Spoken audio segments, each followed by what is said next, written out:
Hlomu dladla, 3:15.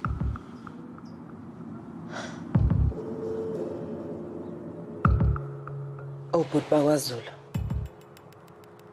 Nkosana, Ngoba, Mkhele,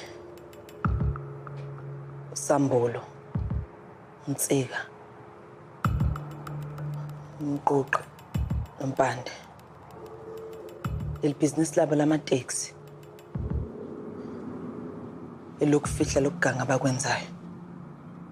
Bashaya ama-heist, cash and transit nama-diamond. Kwafanele ngithathe isinqumo ngalolu suku ukuthi ngiyaqhubeka nomshado, ngigcine imfihlo zakwaZulu, noma ngiqhubeka nomsebenzi.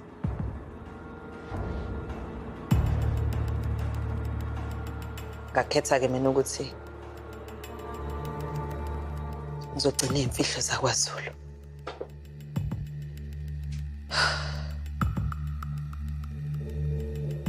Ngingazi ukuthi ukuqala kwey'nkinga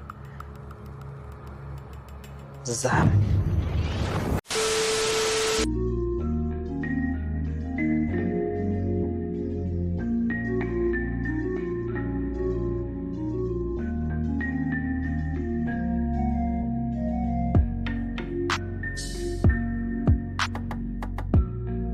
Hello everyone, welcome back to ASR, African Stories Realized. This is our weekly review of The Wife Season 3. Don't forget to like and subscribe. Let's get into it. Episode 55 picks up in the Zulu home with Hlomu having nightmares as she struggles with the guilt of killing Doli. Hlomu is jumpy. She raises suspicion texting Sambulo from Doli's phone and even takes out some of her stress on Mtania. Meanwhile in the northwest, the chief and Safako's bond grows stronger as the two men confront Tidi and Naledi after their failed attempt to overthrow the chief. The sisters become more suspicious of their father when the wife of the council member the chief killed comes looking for him. Naledi and Tidi were about to concede that their father could not be beaten, but it would seem that rumors of the princess' efforts have spread throughout the community and support for their quest is greater than expected.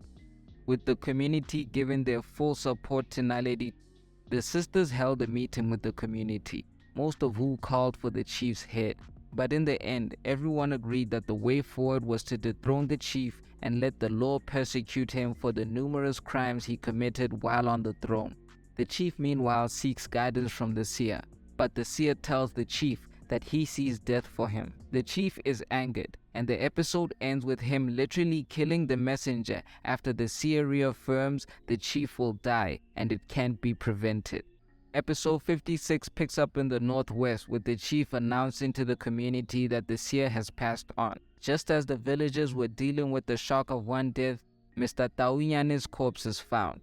This was the body of the council member the chief had killed to send a message. The community suspects the chief and once again began calling for his head, but Naledi's willingness to protect her father causes her to lose support amongst the villagers. Tidi, on the other hand, finds evidence of her father's involvement in Mr. Taunyane's murder and is hell-bent on overthrowing the chief, who pretends to be shocked when he receives the news of Mr. Taunyane's murder.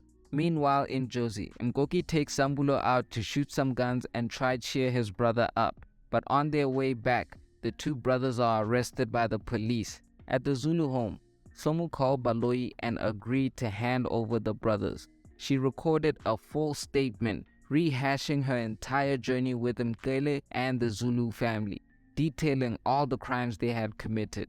Hlomu then handed this recording over to Detective Baloyi, along with the USB stick with all the evidence to support a case against the Zulu brothers. Back in the northwest, the people have congregated to put their full support behind Tidi as her father's successor.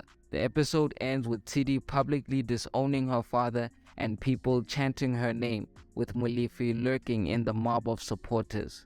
Episode 57 picks up in the northwest, where Naledi reveals to Tidi that the chief has signed over the mine's shares to Safako. Meanwhile, Safako confides in the chief about Naledi sneaking out at night to meet Kawe by the river.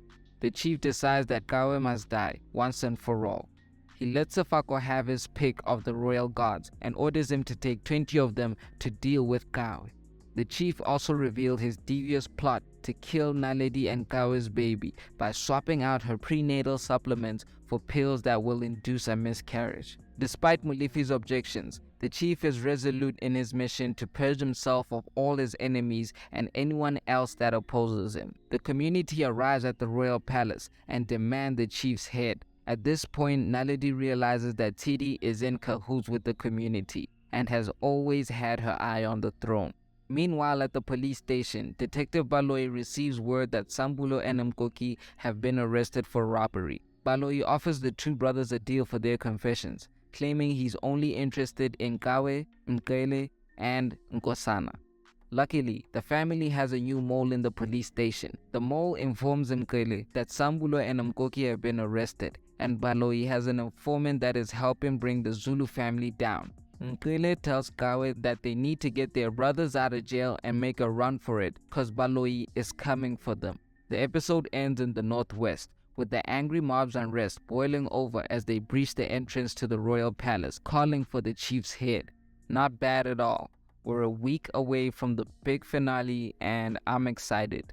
I can't predict how this one is gonna end, but Tidi's performance throughout the season has been very underrated.